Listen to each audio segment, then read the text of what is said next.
Hello everyone, welcome to my YouTube channel. आप सभी का एक बार फिर से पुनः नए टॉपिक में स्वागत है। आज हम बात करने जा रहे हैं साइकियाट्री के एक बेसिक और इम्पोर्टेंट टॉपिक जिसका नाम है difference between delirium and dementia. Delirium और डिमेंशिया दो प्रमुख प्रकार के मेंटल डिसऑर्डर के सिम्टम्स या मेंटल डिसऑर्डर्स है जो कॉमनली बार बार रिपीटेडली आते हैं, जिनका प्रोनाउंसिएशन एक जैसा है बट इनमें बहुत सारा अंतर है। तो आज हम जानेंगे कि इनमें बहुत सारे अंतर क्या क्या हो सकते हैं। तो वीडियो को कंप्लीट देखिएगा। चैनल को सब्सक्राइब नहीं किया, सब्सक्राइब करने के साथ नोटिफिकेशन बेल को दबाकर ऑल पर क्लिक कीजिएगा क्योंकि ऐसे हेल्पफुल कंटेंट मैं आपके लिए बनाता रहता हूं। तो शुरू करते हैं आज का ये वीडियो।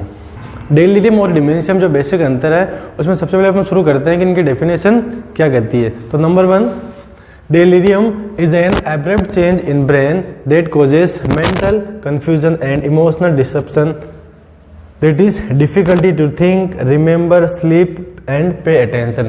डेलीरियम एक अचानक से होने वाला ब्रेन में होने वाला चेंजेस बदलाव है जिसके कारण से पेशेंट में मेंटली कंफ्यूजन आने लगती है, इमोशनली वो डिस्टर्ब हो जाता है। इसके साथ पेशेंट थिंकिंग में प्रॉब्लम आने लगती है, चीज़ों को याद नहीं कर पाता, नींद उससे प्रॉपरली नहीं आती है और उसकी जो अटेंशन है वो डिस्टर्ब हो जाती है। तो इस प्रकार डिमेंशिया और डेलीरियम की तुलना में जो पहला जो अपन चीज़ देखते हैं डेलीरियम, तो डेलीरियम अचानक से होने वाली मेंटल डिस्टर्बन है जिसके अंदर थिंकिंग, रिमेंबरिंग, स्लीपिंग, अटेंशन, ये सब सारी जो मेंटल फंक्शन के जाते हैं डिस्टर्ब हो जाते हैं। डिमेंशिया, तो डेलीरियम बाद डिमेंशिया की डेफिनेशन क्या कहती है? Dementia is the loss of cognitive function, thinking, remembering and reasoning, और dementia is a syndrome in which deterioration in cognitive function beyond expected consequences of biological aging। तो dementia क्या है? Dementia एक प्रकार का मेंटल लॉस है जिसमें cognitive function, cognitive का मतलब होता है इंटेलेक्चुअल कैपेसिटी, हमारी थिंकिंग, रीजनिंग, रिमेंबरिंग, ये सब कॉग्निटिव फंक्शन में आती है। ये डिमेंशिया में लॉस हो जाता है, डिस्टर्ब हो जाता है। इसके साथ साथ तो कॉग्निटिव फंक्शन क्या होता है? थिंकिंग हो गई, रिमेंबरिंग हो गई, रीजनिंग, ये सब जो डिस्टर्ब हो रही है, ये हम कह सकते हैं कि डिमेंशिया एक प्रकार का सिंड्रोम है जिसमें कॉग्निटिव फंक्शन पहले से ही, हमारी जो बायोलॉजी जनरली क्या होता है डिमेंशिया एज के कारण होता है। जब 80-90 ईयर्स ओल्ड हो जाता है व्यक्ति तो ब्रेन सेल में डिजेनरेशन आने लगता है जिसके कारण से हमारी जो याद करने की जो क्षमता है वो कमज़ोर हो जाती है। बट हमारे उस एज से पहले ही कुछ कारणों से हमारी जो कॉग्निटिव फंक्शनिंग है वो पुअर हो जाती है जिसके कारण से हम चीज़ों को रिमेंबर नहीं कर पाते हैं, हम सोच नहीं पाते हैं, या हम रीजनिंग की कैपेसिटी, तर्क वितर्क जो क्षमता होती है उसका यूज नहीं कर पाते हैं। तो इन चीज़ों का लॉस रहना डिमेंशिया कहलाता है। डेलीरियम और डिमेंशिया में अब बात करते हैं दूसरे अंतर की, वह है ऑनसेट।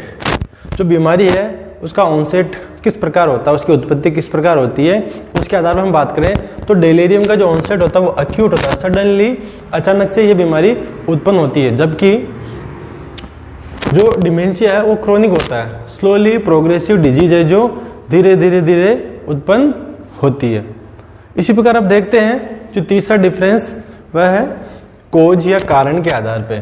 तो तीसरा डिफरेंस क्या है?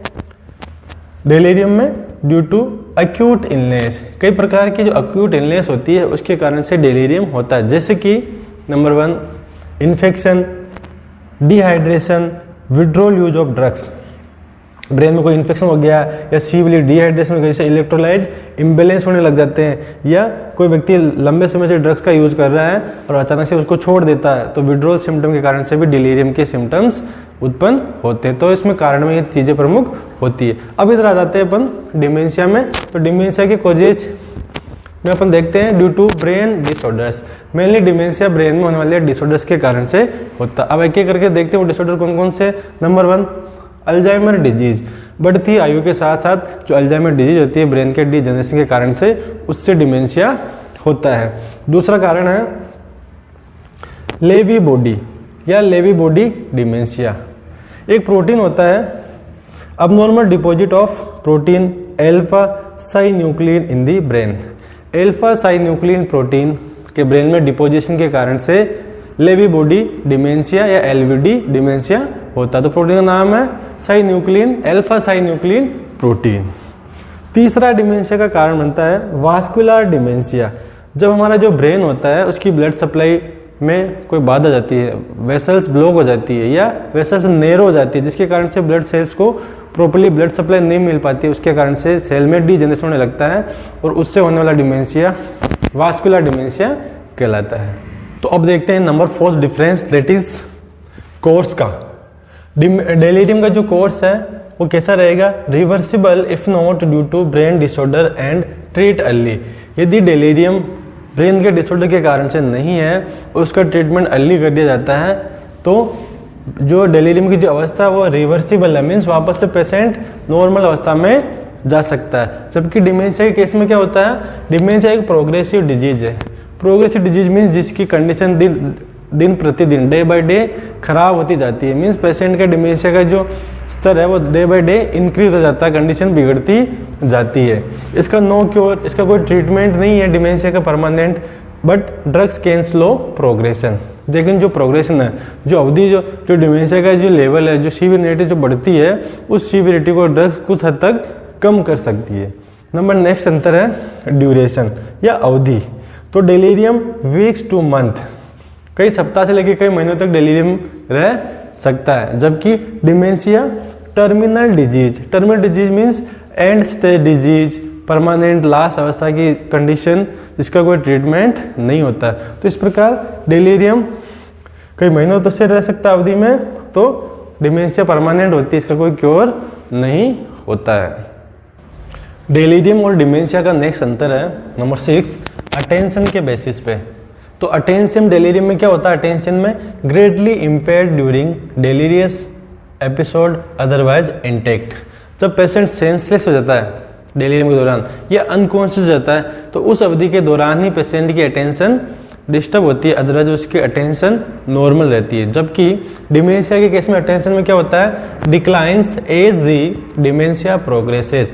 जैसे जैसे डिमेंशिया की अवधि बढ़ती जाती है, जैसे जैसे डिमेंशिया प्रोग्रेस करता है, पेशेंट की अटेंशन उसी प्रकार धीरे धीरे कम होने लगती है। नंबर 7 डिफरेंस है स्लीप वेकअप। पेशेंट का सोना और उठना का जो एक साइकिल होता है, जनरली हम सोते हैं और अर्ली मॉर्निंग में उठते हैं, मीन्स कॉन्स्टेंटली हम सोते हैं, एक लंबी अवधि तक अपन नींद आराम से रह सकते हैं। बट मेंटल इलनेस में कभी कभी क्या होता है कि स्लीप वेकअप जो साइकिल वो डिस्टर्ब हो जाता है, पेशेंट थोड़ी देर सोता है फिर वापस से नींद खुल जाती है, थोड़ी देर सोता है फिर खुल जाती है, इस प्रकार कॉन्स्टेंटली वो सो नहीं पाता। तो डेलीरियम में क्या होता है इस साइकिल में, यूजुअली वर्स एट नाइट, रात्रिकालीन अवधि के दौरान, नाइट के दौरान ये स्लीप वेकअप चलता रहता है, वर्स रहता है, मीन्स पेशेंट लगातार लंबे समय तक सो नहीं पाता है। कारण क्या है कि मेंटल एक्साइटमेंट के कारण, डेलीरियम के कारण से जो इमोशनली वो डिस्टर्ब है, उसके कारण से स्लीप वेकअप यूजुअली डिस्टर्ब रहता है। जबकि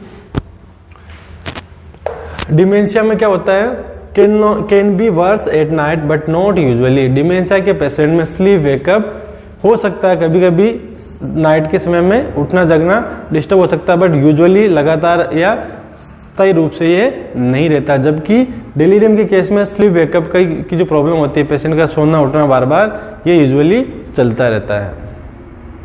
डेलीरियम और डिमेंशिया के में डिफरेंस का नेक्स्ट बेसिस है नंबर 8, लेवल ऑफ कॉन्शियसनेस। तो जो डेलीरियम का जो मैटर होता है, डेलीरियम के जो केस होते हैं, उसमें क्या होता है, impaired during a delirious episode. Delirium का जो डेलीरियस एपिसोड होता है, मीन्स जब पेशेंट सेंसलेस हो जाता है, कंप्लीटली अनकॉन्शियस होता है, उस अवधि के दौरान ही सिर्फ कॉन्शियसनेस क्या होती है, इम्पेयर्ड होती है। अदरवाइज डेलीरियम के केस में कॉन्शियसनेस डिस्टर्ब नहीं होती है।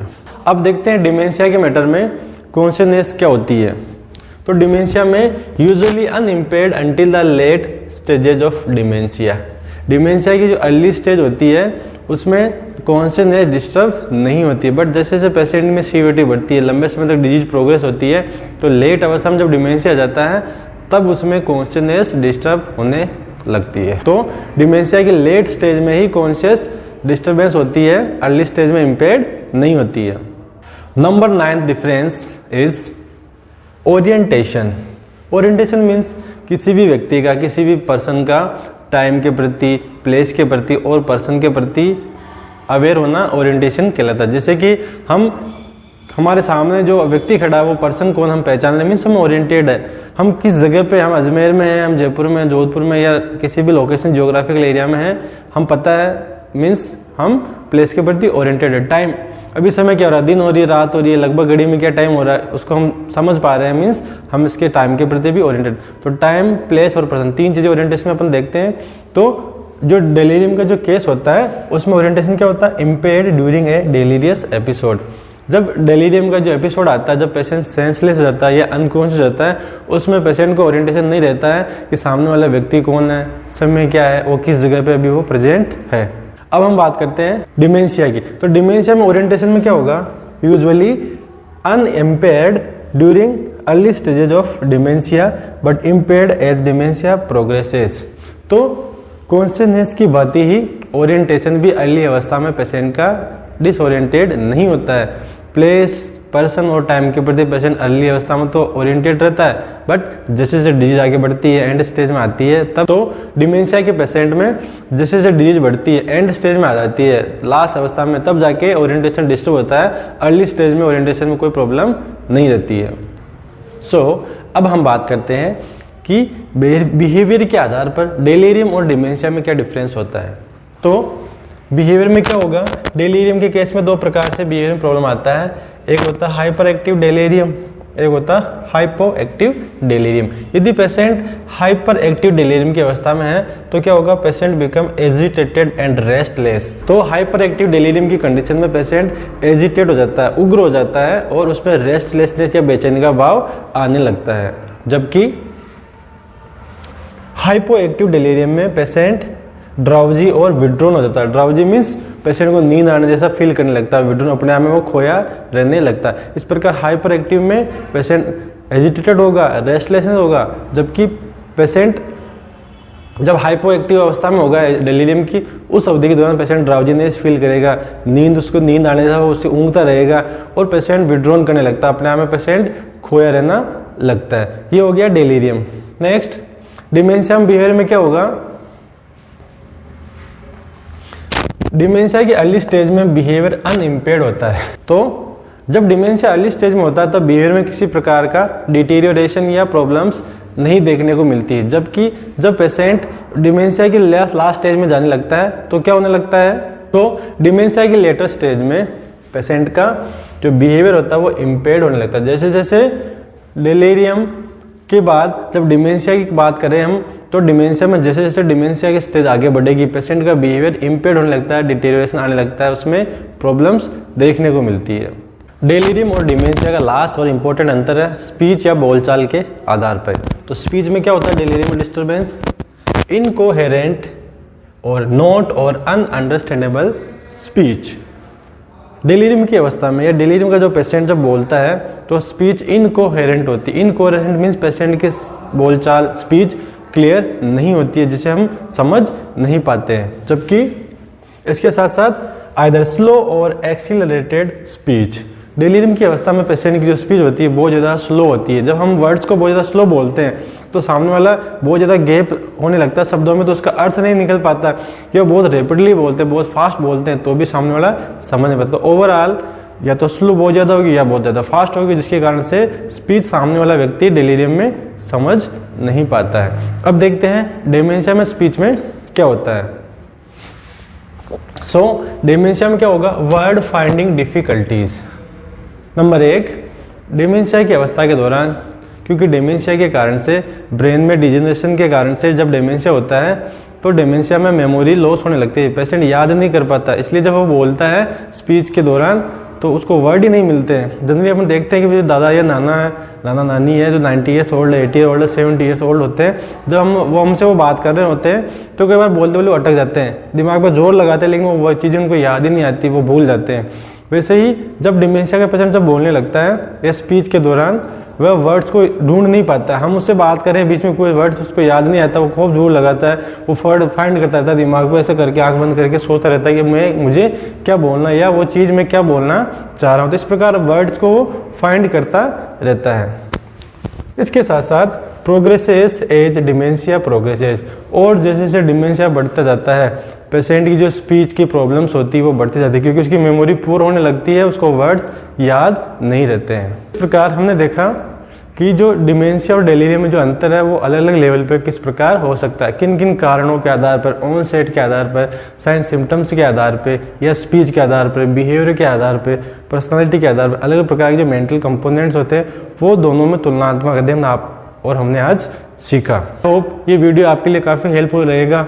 यदि आपको लगता है कि कोई अन्य कोई टॉपिक साइकियाट्रिक है जो आपके लिए डिफिकल्ट आपको फील हो रहा है या आपको लगता है कि इंपॉर्टेंट है, इस पर वीडियो बनाया जाना चाहिए, तो कमेंट बॉक्स में आप ज़रूर बताइए। आज की वीडियो आपको कैसा लगा, इस वीडियो के बारे में आप अपनी राय कमेंट में जरूर दीजिए। यदि वीडियो अच्छा लगा तो लाइक कीजिए, यदि नॉलेजफुल लगा तो अन्य लोगों को भी शेयर कीजिए, और यदि आपको लगता है कि आपके किसी फ्रेंड, फैमिली मेंबर या जानकारी के लिए हेल्पफुल हो सकता है तो इस वीडियो का लिंक उन लोगों तक भी शेयर करें जिससे उनको भी इस टॉपिक के बारे में जानकारी मिल सके। धन्यवाद।